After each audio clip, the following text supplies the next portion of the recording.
कई बार ये प्रश्न आया है कि एक कथावाचक के लिए या सन्यासी के लिए या कह सकते हैं कोई अगर धर्मगुरु है तो उसे धन का अर्जन नहीं करना चाहिए। हकीकत यह है कि संसार में तीन प्रमुख शक्तियां हैं, जिसे लक्ष्मी शक्ति जिसे धन कहा जा सकता है, दूसरा ज्ञान शक्ति जिसे सरस्वती कहा जा सकता है, तीसरा आध्यात्मिक इंटरनल पावर जिसको हम पार्वती या शक्ति कह सकते हैं। तीनों का जीवन में उचित समावेश बहुत जरूरी है। जैसे मैं एक प्रश्न करूं, चलो एक बार को मैं मान लेता हूं कि जीवन में धन आवश्यक नहीं होता, तो प्राइमरी जो जरूरत है भोजन कपड़े ये सब चीज़ें कहाँ से आएंगी। दूसरा चीज़, इसके बाद अगर हमें कभी किसी की मदद करनी पड़ी, समाज में कोई प्रॉब्लम हुआ, तो उस समय मैं कैसे मदद कर पाऊंगा। ज्ञान से ही तो हर चीज़ें नहीं हो सकती। और धन अर्जन करना गलत नहीं है, गलत तरीके से धन अर्जन करना गलत है, या धन अर्जन करने के बाद उसका सही प्रयोग न करना गलत है, वहाँ मोह होता है। एक सन्यासी जो होता है या एक वैरागी, उसको मोह नहीं होता है। इसका मतलब ये नहीं कि कर्महीन हो जाए, परिवार छोड़ के चला जाए। कुछ लोग ये भी कहते हैं कि एक सन्यासी को समाज में रहने की क्या जरूरत है, या समाज से जुड़े रहने की क्या जरूरत है।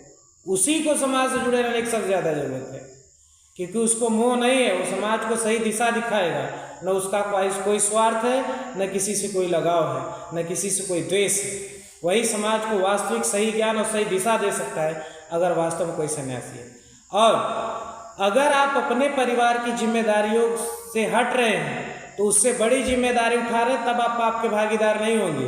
अगर आप परिवार का त्याग करते हो उसके बाद भी समाज की भलाई नहीं करते, तो आप अपने परिवार के साथ और खुद के साथ पाप किए, वो सन्यासी नहीं है। अगर कोई परिवार का त्याग करता हो, जाके एकांत में बैठता है जिससे समाज में कोई फर्क नहीं पड़ता, तो आप पापी है, क्योंकि आप जिस परिवार में जन्म लिए उसका कल्याण नहीं किए। कभी कभी ऐसे दो धर्म आते हैं, जैसे एक पारिवारिक धर्म हुआ, एक समाज का धर्म। तो अगर आप परिवार के धर्म को छोड़ रहे हैं, समाज धर्म को अपना रहे, तो समाज की भलाई करिए, इसलिए समाज में रहना चाहिए। और एक सन्यासी को हर फील्ड में होना चाहिए। कुछ लोग कहते हैं राजनीति में नहीं आना चाहिए। रामचंद्र जी के लिए कहा गया है कि सबसे उत्तम राजा वो होता है जो सन्यासी हो, क्योंकि तब मोह और जाति पात ऊंच नीच इन सब चीज़ों से परे रहेगा, वही सही निर्णय ले पाएगा। वो न मोह में फंसेगा न रिश्तों में फंसेगा, एक समाज को सही दिशा देगा। इसलिए एक सन्यासी को, या कह सकते हो जो कथावाचक हैं, इनको भी धन का अर्जन, ज्ञान का अर्जन, शक्ति का भी अर्जन करना चाहिए, ताकि समय आने पे समाज को शक्ति से संरक्षण दे सके, ज्ञान से सही मार्गदर्शन दे सके और धन से उनकी सेवा कर सके।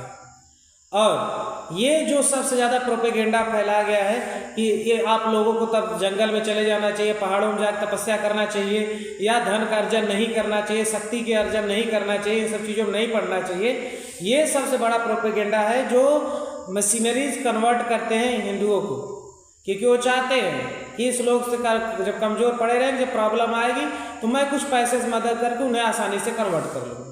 तो इनका एक फार्मूला है, इन सब चीज़ों में एकदम न पड़े, वास्तविकता जाने।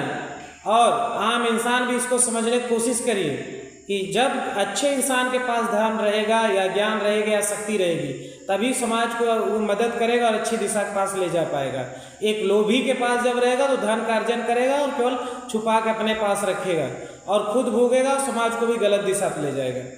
इसलिए चाहे आप सन्यासी है, कथावाचक है, धर्मगुरु है, जो भी हैं, आपको तीनों शक्तियों को नियंत्रित रूप में लेके चलना है। और बिना इन तीनों के नियंत्रण के, चाहे गृहस्थ जीवन हो चाहे सन्यास जीवन हो, दोनों बेकार हो जाता है।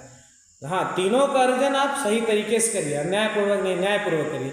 और जितना भी आपको प्राप्त हो, इस संसार में जितनी भी चीज़ें हमें प्राप्त है, चाहे ज्ञान हो, चाहे धन हो, चाहे अपना शरीर हो, चाहे शक्ति हो, ये इस प्रकृति से दूसरों से प्राप्त हुई है और दूसरों के लिए ही प्राप्त हुई है। इस भावना से जिस चीज़ों का आप अर्जन करेंगे उससे कभी कोई पाप नहीं लगेगा, और ये एक प्रकार की सेवा होगी। और इसी प्रकार अगर कहा जाए तो गीता के ज्ञान देने वाले श्री कृष्ण जी वास्तव में बहुत बुद्धिमान थे। योग गुरु या कह सकते हो, उनको योगेश्वर भी कहा जाता है, योग के ईश्वर। वो तो राजा थे, तब तो उनको राजपाट त्याग कर देना चाहिए था, तब गीता का ज्ञान आना चाहिए था। राजा थे, युद्ध क्षेत्र में है, ज्ञान दे रहे हैं गीता का।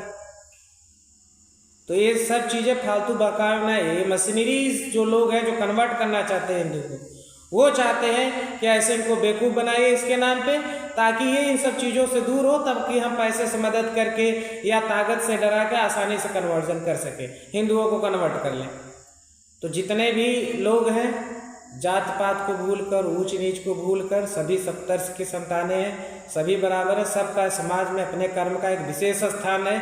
एक भी स्थान अगर गड़बड़ होगा तो समाज का आधार गिर जाएगा। इसलिए सबका सम्मान करें। कोई कार्य नीच और ऊंच नहीं होता, उसका उद्देश्य डिटरमाइन करता है अच्छा है खराब है।